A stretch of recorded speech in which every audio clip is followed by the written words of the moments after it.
বাবা, ইস রে ভগবান, কি অবস্থা না? হ্যাঁ দেখ, দেখেছিস ঘুটে পড়ে গোবর হাসে, এরকম দিন সবার আসে। কেমন লাগছে এখন? হ্যাঁ, চুনার টাকা ফেরত দিয়ে দিয়েছিস কেন? রুনা কি তোর কাছে, সরি চুনা বলবো না, রুনাই বলছি, রুনার টাকাটা ফেরত দিয়ে দিলি কেন রে? রুনা কি তোর কাছে চেয়েছিল, না রুনার ওই কথাগুলো সহ্য হলো না? কোনটা? ছি ছি ছি ছি, কি অবস্থা, তুমি এত খারাপ। তো চলো বন্ধুরা, কাকে নিয়ে বলতে এসেছি নিশ্চয়ই বুঝতে পেরে গেছো। হ্যাঁ গো, সেই যে দালালটাকে, যে আবার ক্রাউড ফান্ডিংটা কি সেটা আবার গুগল থেকে আমাদের বলছে। গুগল দাদু ওর সঙ্গে সবসময় ঘোরাফেরা করে, লাঠি হাতে গুগল দাদু ওর পাশেই বসে থাকে, বুঝেছো? যা বলতে পারবে না গুগল, যা বুঝতে পারবে না গুগল, যা বলবে তাই গুগল। তো সেই গুগল দাদু কাছ থেকে সবকিছু শুনে নিয়ে তোমাদেরকে কিন্তু ক্রাউড ফান্ডিং বুঝিয়ে দিয়েছে। না বাপু, আমি এসব বুঝতে চাইও না, ওর এইসব মাথা ব্যথা করতেই চাই না। কিন্তু একটা কথা হচ্ছে, ধৃষ্টতা মার্জনা করে যে বক্তব্য বলতে বসেছে, সেই বক্তব্যের মধ্যে যারা যারা টাকা নিয়েছে তাদের টাকাগুলো ফিরিয়ে দিতে পারবে। তো ধৃষ্টতা তখনই মার্জনা করা যাবে যখন ও সবার টাকাটা ফেরত দিয়ে দেবে। হ্যাঁ, তবে কিছু কমেন্ট বক্সে কিছু মানুষ কমেন্ট করেছে, দেখলাম যে আমরা ভালোবেসে দিয়েছি, এই দিয়েছি, দরকার পড়লে আরও দেবো, এই দেবো। সেগুলো হচ্ছে চরমতম বদমাইশ মহিলা, সেইগুলো হচ্ছে আরও চরমতম বদমাইশ মহিলা, যারা ওকে এরকমভাবে উস্কে আজকে ওর এই পতনের জায়গাটা একদম তৈরি করে দিয়েছে। ওর ভিউয়ার্সরাই হচ্ছে ওর সব থেকে বদমাইশ ভিউয়ার্স। তার জন্যই তারা এইরকমভাবে এই নোংরাটাকে সাহায্য করছে, আর কিচ্ছু না। আর এইরকম একটা সময় তারা এখনো এসে বলে যাচ্ছে, ভাবো কি ধরনের বদমাইশ তারা। দেখছে যে কত বড় অন্যায় সে করছে, তারপরেও দেখো কোথা থেকে পায় একটা মানুষ এতগুলো টাকা। একটা বছরের মধ্যেই দুখানা ফোন, তারপর ফ্রিজ, মানে ফ্রিজটা আগেই এসছে, তারপরে ঘরের বাথরুম পায়খানা, রান্নাঘর, ঘুরতে যাওয়া, কেনাকাটা, সোনার জিনিস, এই ওই সেই কন্টিনিউয়াসলি করে যেতে পারে। কত টাকা ইনকাম করেছে ওই ইউটিউব থেকে, কত টাকা। তো সেখান থেকে দাঁড়িয়ে যারা ওকে এখনো পর্যন্ত সাপোর্ট করছে আর ওর ওই গুণগান গাইছে এসে ওর কমেন্ট বক্সে, তারা হচ্ছে সব থেকে বড় বদমাইশ। এটা হচ্ছে মেন ব্যাপার। ওই যে বলছে না, আমার ভালোবাসার মানুষরা, ওর ভালোবাসার মানুষরাও তো ওর পাশ থেকে সরে যাচ্ছে। সবার কমেন্ট বক্সে গিয়ে দেখছি তো কে কোথায় কি কমেন্ট করছে না করছে, সেগুলো কি আমাদের চোখে পড়ছে না? পড়ছে, খুব ভালোভাবে পড়ছে। যারা ওকে খুবই ভালোবাসতো তাদের মুখেও এখন সেই একই কথা, ভুল করছে, নিজের পায়ে কুড়ুল মারছে, এই সেই, ওর পাশ থেকে সরে যাওয়া, এই সেই, মানে যাবতীয় যা যা তাদের মনের কথা সেগুলো তারা অন্যের কমেন্ট বক্সে গিয়ে দিয়ে আসছে। লজ্জা করছে না? হ্যাঁ, হয়ে গেছে বরের সাথে সব ফাসুং টুসুং সব হয়ে গেল, মিটে গেছে ঝামেলা। এখন আবার চোখে কাজল পরে সুন্দর করে বসে পড়ছে ভিডিও করতে। এখন আর সেই ভাবটা আছে? ওই যে রক্তশূন্য ভাবটা তোমাদের দেখতে পাচ্ছ না? ওইসব হয় মাঝে মধ্যে না, রক্তশূন্যতা হয়ে যায়, পেটের পায়খানা হয়, বমি হয়, কত কিছু যে হয় না, সে তোমাদের বোঝানোর মানে বোঝার বাইরে। প্রয়োজনে সব কিছু হয়, প্রয়োজনে সমস্ত কিছু হয়। মনে আছে একবার সেই মাথা পেটে গেছিল, ওরে বাবা, খুঁজে দূরবীক্ষণ যন্ত্র দিয়ে দেখা গেছে এইটুকুনি মাথা পেটেছে, এইটুকুনি একটা চিট ধরেছে। কি ন্যাকামোটাই না করেছিল, ওরে বাবা, টপ টপ করে নাকি রক্ত পড়েছে সারা বারান্দা, রান্নাঘর। আর তার জায়গায় যে সেই ইঁদুরটাকে মেরেছিল, মনে আছে, তার রক্তটা টপ করেছিল। তো ওর মতন মানে ধুরন্ধর মেয়ে ইউটিউবে আর একটাও নেই। তো সেই মেয়ে ছেলেটা যদি এখানে এসে বড় বড় ডায়লগ দেয়, কত টাকা আছে তাহলে, মানে এরম করে নিয়েছে বলো দেখি, কোথা থেকে পেলো এতগুলো টাকা? এত সহজ তো নয়। তো ওর সমগোত্রীয় অনেক মানুষ আছে যাদের এরকম টাইপেরই ভিউজ হয়, তারা তো কই এরকম কিছু করতে পারছে না, এত কিছু করতে পারছে না। ও কি করে করতে পারলো? এটাই তো সব থেকে সন্দেহের ব্যাপার না? সবার ভিডিওতে সেই একই কথা, যে কোথা থেকে করতে পারলো। তারপর তার বরের টাকায় জল গরম হয় না, সেই টাকা দিয়ে আবার দার্জিলিং ঘুরতে চলে গেল। যাওয়া আসা, থাকা, খাওয়া, কেনাকাটা সব আমার ভেরু করেছে। ভেরু আর নেরুর জুটি না একদম মাশা আল্লাহ। ভেরুকে বিক্রি করছে এখন নেরু। আচ্ছা, সন্দীপ যদি বেচু হয় তাহলে ও বুচি হয়, এই কথাটা কি আমি ভুল বলেছি বলো তো? নামটা কি খারাপ দিয়েছি? বুচি? হ্যাঁ, সে বুচি এখন মানে নিজেকে যে কোন জায়গায় নিয়ে গেছে, কোন লেভেলে নিয়ে গেছে, সেটাই শুধু দেখছি বসে বসে। তোমাদেরকে আমি এই কথাটা বলতে এসেছি। তোমাদের যদি এই কথাটা ভালো না লাগে, এটাই কিন্তু আমার লাস্ট বলা। এরপরে আর আমি তোমাদের এই নিয়ে কোনো কথা বলবো না। আমি একটা স্টেপ নেব, যেটা হচ্ছে আমার লোকাল থানায় আমি এগুলো নিয়ে বলে আসবো, সেই তাই ওই আই। ও ভগবান, লোকাল থানা ইনফর্ম করেই তো বাড়ির সামনে এসে মনে হয় কেউ ধর্ণা দেবে এসব কিছু করবে। তো জানি না, আমি সেই সব ব্যাপারে আমি যাবও না, প্রশ্নও নেই। আমার যেটা কথা সেটা হচ্ছে, মান সম্মান বলে কি কিচ্ছু নেই? হ্যাঁ, এরপরেও এখনো রোয়াব, মানুষের রোয়াব কোথায় ঢুকে যায় তার কোনো ঠিক ঠিকানা নেই এইসব হওয়ার পর। দেখো, নির্লজ্জ, একদম নির্লজ্জ, দুটো কান কাটা একটা মহিলা। এই যার বাড়ি ছেড়ে চলে যাবে, সে এখনো পর্যন্ত ওই বাড়িতে বসে ওই নীল পর্দার পেছন লাগিয়ে আর ঠিক ওই একই কথাবার্তা বলতে কিন্তু বসে যাচ্ছে। ওর লজ্জা আছে? হ্যাঁ, যে বাড়িতে যার বর যাকে ছয়সী বলে, তারপরেও সে ওই বাড়িতে বসে আছে, খাচ্ছে দাচ্ছে, রান্না করছে, একবার ঝাল ঝাল তেল তেল রান্না করছে, সে আবার বড় বড় কথা বলে? ওর যে সবটা মিথ্যে, এটা তোমরা এখন নিশ্চয়ই বুঝতে পারছো। দেখো, ঘুরে টুরে এসছে, একটা ধকল গেছে, এমনি ওর লাল্লারে লাল্লারে শরীর, বুঝেছো? তাই সেখান থেকে ওই বাস জার্নি করে মরে এসছে, তার জন্য এরকম হাল হাকিকত হয়েছিল, নাহলে কোনো কিছুর জন্য হয়নি, কোনো কিছুর জন্য হয়নি। ওর বর জানতো না যে ওই রকম নোংরামো করে? হ্যাঁ, ঘরের মধ্যে বসে বসে ওরকম চিৎকার করে করে ওরকম নোংরা নোংরা ভিডিও বানায়, ওর বর দেখেনি আজ পর্যন্ত। আর ওর বর হঠাৎ করে ওকে ছায়াহস্যি বলে দিল। বা বাবা, আর এমনই বললো যে একবার তাকে বাড়ি ছেড়ে চলে যেতে হচ্ছে, বাবাকে নিয়ে এসেও বলিয়ে দিতে হলো। হ্যাঁ, কি অবস্থা! মানুষকে বিশ্বাস করানোর জন্য একটা বয়স্ক মানুষ তাকে পর্যন্ত নিয়ে এসেছে। আর যদি কোনো সময় কণিকারা তার শাশুড়িকে এনে বসিয়েছে, তখন বলেছে শিখিয়ে পড়িয়ে এনে বসিয়েছে। কিরম বদমাইশের বদমাইশ! হ্যাঁ, মেয়ে ছেলেটা। ও যদি কণিকা যদি তার শাশুড়িকে দিয়ে কোনো কথা বলাতো, সেটা হয়ে যেত শিখিয়ে পড়িয়ে এনে শাশুড়িকে বসিয়েছে। আর এখানে তুই বাবাকে কি করলো? ওর বাবাকে কি, ওর বাবা তো মানে কাঁপতে কাঁপতে বলছে, কি বলবে বুঝতে পারছে না, এরকমই একটা অবস্থা। ঠিক মতো জমিয়ে বলতেই পারলো না। আর মেয়ে তখন এরকম একটা মুখ করে ভিডিওতে, দেখো থাম্বনেলটা তোমরা ভালো করে।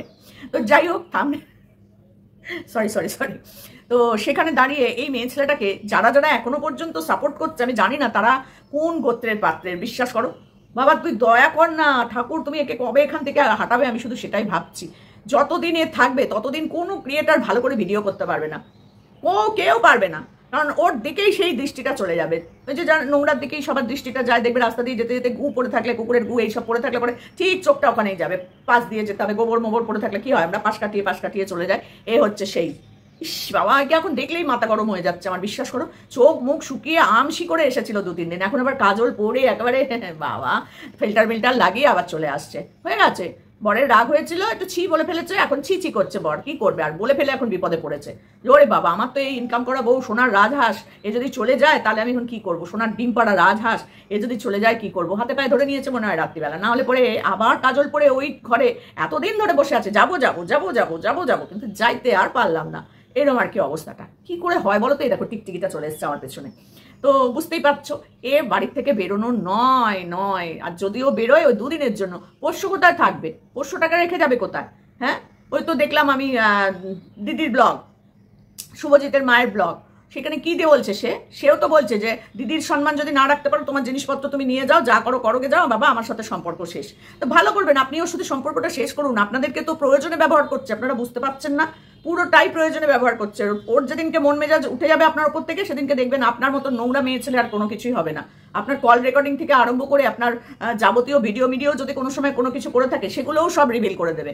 বুঝেছেন? আপনি এত কষ্ট করে আপনার 2টো ছেলেকে মানুষ করছেন, সংসারটাকে টিকিয়ে রেখেছেন, 2 দিন বাদে দেখবেন আপনি আর রাস্তায় চলতে পারবেন না ওর জন্য। আপনি আবার ওর পাশেই থাকেন, তো আপনাকেও সাবধান করে দিচ্ছি, আমরা সব ভুক্তভোগী জিনিস, বুঝেছেন? ভুক্তভোগী মানুষ। ওর থেকে আমরা যে ও যেভাবে আমাদের অপমান করেছে, আপনি সেটা ভাবতেও পারবেন না। আপনাদেরও কপালে ওটাও আছে, আপনাদের জন্য ওটাও রেডি আছে। মিঠুদির কপালেও সেটা রেডি থাকবে, আপনি ভাববেন না। আর তার সাথে সাথে আরেকটা সেই কোন বৌদিনা যা কে ছিল তাকে আর দেখি না, হয়ে গেছে নাকি তার সাথে সম্পর্ক শেষ? ওরে বাবরে বাবা, তো কে নাকি আবার রাত্রিবেলা ওর বাড়িতে প্রদীপ জ্বালিয়ে যেত, তারপরে কি সব ছেঁড়া ন্যাকড়া চোকড়া ফেলে যেত। ও বাবা, তার থেকে কি এই অশান্তিটা হলো? ওরে বাপরে বাপ। তো যে করেছে সে বুঝে শুনেই করেছে, যে এই বাড়িতে তোমার আর জায়গা নাই বাবু, তুমি বেরো। তো যাকে তাকে একটা ধন্যবাদ দিলাম যে দাদা, আপনার দাদা বা দিদি জানি না কে করেছে, যদি আপনি কিছু করে থাকেন তাহলে খুব ভালো কাজ করেছেন। সেদিনকে ভেবেছিলাম যে এটা করা অন্যায়, ওমা এখন দেখছি না, এটাও করা অন্যায় না। এই 2টো বুড়ো বুড়িকে যদি শান্তি করে একটু শেষ জীবনে না থাকতে পারে এই মহিলার জন্য, তাহলে কি করে হয় বলুন তো? হ্যাঁ, 2টো বুড়ো বুড়ি করে জ্বলে শেষ হয়ে গেল, জ্বলে পুড়ে শেষ। তো যাই হোক, কিছু বলার নেই আর। সবার নামে মিথ্যে কথা, সবাইকে নিয়ে নোংরা নোংরা কথা বলা। দেখো এখন ক্রাউড ফান্ডিং, এই ফান্ডিং ওই ফান্ডিংয়ের জালে পড়েছে না। তবে ওকে কেউ কিছু করতে পারবে না, ও যেটা বলবে সেটা ঠিক। ও এরকম করে কাঁধ ঝাঁকিয়ে লোককে বলতে পারে, তাতে কিছু হয় না। কিন্তু ওকে এরকম করে কাঁধ ঝাঁকিয়ে মারু বলেছে বলে দেখেছো মারুকে কিভাবে বলেছে? হ্যাঁ, আর ও রুনাকে কিভাবে বলছে? এরকম করে কাঁধ ঝাঁকিয়ে, ওরকম করে কাঁধ ঝাঁকিয়ে। তোমার বেলায় আঁটি শুটি। হ্যাঁ, সত্যি একে যে চেনে না সে এখনো জন্মায়নি মনে হয়। আর যারা যারা চিনে গেছে তারা জীবনে আর এর সাথে কোনোদিন ভালো রিলেশন করতে পারবে না। যারা করছে তারা করছে, আবার লাথিয়াটা যেদিন খাবে সেদিনকে আবার মুখ ঘুরিয়ে ফিরিয়ে নিয়ে আসবে। তবে এখন আর লাথিয়াটাটা সেভাবে মারতে পারছে না, অনেক দিক থেকে একটু গাতন গোতন খাচ্ছে, তো ওই জন্য আর করতে পারছে না। নাহলে এই যে যারা এখন সোনাদীপ ভাই, সোনা পনু হয়ে গেছে না, সত্যি বলছি, তারা যে কি করে ওকে এইগুলো বলে ডাকে, আমি সত্যি অবাক হয়ে যাই, সত্যি অবাক হয়ে যাই। মান সম্মান, নিজের রেসপেক্টটা তো অবশ্যই আগে রাখা উচিত, তাই না? এখন আমার ইচ্ছা করে কণিকাকে জিজ্ঞেস করতে, কণিকা আমার তো, আমি না করতেও আমাকে তো তুমি অফ করে দিয়েছিলে না সব দিক থেকে, তো এদেরকে অফ করেছো তো? যারা এখন সোনাদীপ ভাইয়ের সাথে গল্প গুজব মানে ফোনালাপ ভিডিও করছে তাদেরকে অফ করে দিয়েছো তো? আমার খুব জানতে ইচ্ছা করে, বিশ্বাস করো আমার খুব জানতে ইচ্ছা করে যে আমি কিছু না করেও দোষী, আমাকে সব দিক থেকে নোংরামো করে দিল, তারপরেও তারাই গিয়ে আবার ওর সাথে ভাব। সত্যি আমি এটা একদম কোনোভাবেই মানি না, ভালো লাগে না আমার দেখতে। তবু আমি তাদের কাউকে কিছু বলতে চাই না, তাদের ইচ্ছা, তাদের মনে হয়েছে ভালো লাগছে ব্যাপারটা, তো লাগছে। কিন্তু আমার একদম পছন্দ হচ্ছে না এই ব্যাপারটা নিয়ে, একদমই না। যাকে পছন্দ হয় না তাকে পছন্দ হবেই না। সে যা করেছে সেটা অন্যায় করেছে, তাকে কোনোভাবেই সাপোর্ট করা আমার পক্ষে কোনোদিন সম্ভব হবে না, আমি করব না। যারা করছে করছে করছে করছে, কিন্তু আজকে আমি দোগলা হলাম কি তারা হলো সেটা তারাই বিবেচনা করবে, দর্শকরা বিবেচনা করবে। তো তখন দর্শকরা খুব সুন্দর করে হ্যাঁ হ্যাঁ সমাধি খুব খারাপ, সমাধি খুব খারাপ, এখন তারাই আবার তাদের চ্যানেলে গিয়ে বলছে মিলমিশটা হয়ে গেছে, ভালোই হয়েছে, মিলমিশটা হওয়া ভালোই হলো।